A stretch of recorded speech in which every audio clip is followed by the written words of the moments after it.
Presyo! Presyo! Narito ngayon si Monica. Good morning, Good morning, Bon. Please, yung sabi, Gilmore?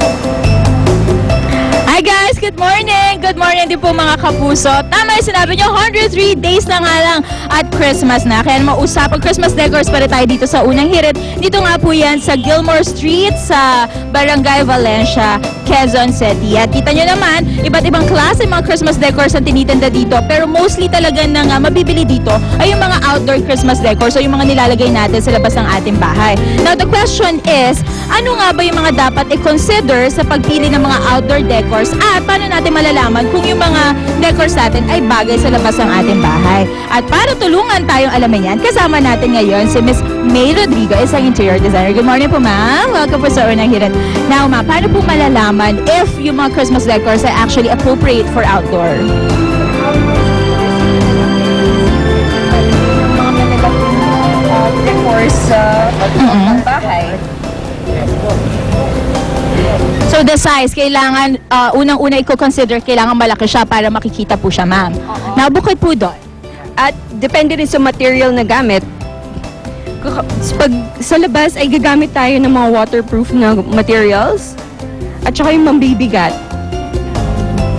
like yung sinabi niyo po kanina, waterproof materials, ano-ano po usually yung mga materials na yun? Yung Christmas lights, katulad nitong mga kapis lanterns, tsaka yung mga metal framed, and yung mga iron framed na designs, katulad ng mga nandun. Alright, so kailangan first, sabi ni ma'am, is of course the size, kailangan malaki para makikita ito sa labas. Tapos yung waterproof, of course, dahil lalo ngayon medyo umuulan-ulan, no ma'am, kailangan waterproof siya. And of course, mabigat. Bakit po mabigat? Kasi pag yung mga mabibigat, hindi mo naman malalagay sa loob ng bahay mo, di ba?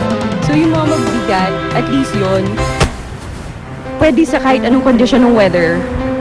At least so kapag mahangin po, no, hindi po siya matatangay. Now, ano po yung mga outdoor Christmas decors na nandito? Ano ba ito, ma'am?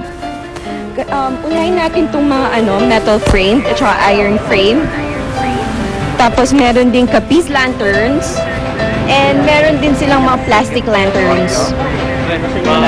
So, of course, ito, yung metal, meron ding kapis, at saka meron ding, ano pa yung isa, yung plastic lanterns.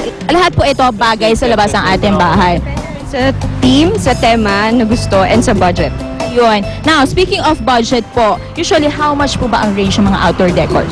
Okay, for the metal frame Christmas tree, yung mga metal frame, nag-range sila sa 1,000 to 3,000 pesos.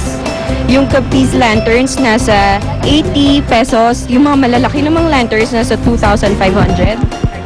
Tapos yung mga plastic lanterns, nasa 300.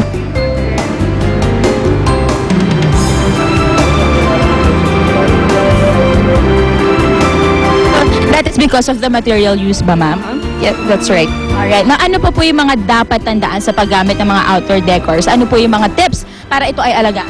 Okay, first of all, dapat i-consider na ito ay waterproof. Yung bulbs, wag lang yung plug. Tapos make sure na kalidad ang paggawa nito. At depende rin po sa budget ninyo. Kung hindi nyo kaya, huwag yung bilhin.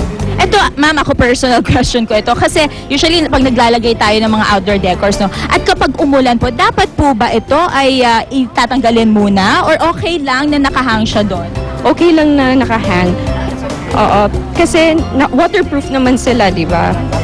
Just as long as siguro, yun nga, waterproof yung lahat ng materials na ginagamit. Anyway, thank you so much, Miss May. At sa ating pagbabalik, magbibigay kami ng mga tips kung ano ba yung mga iba't ibang mga kapis lanterns at ano ba yung babagay sa ating mga bahay. Kaya tutok lamang po, babalik po ang unang hirit.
for it.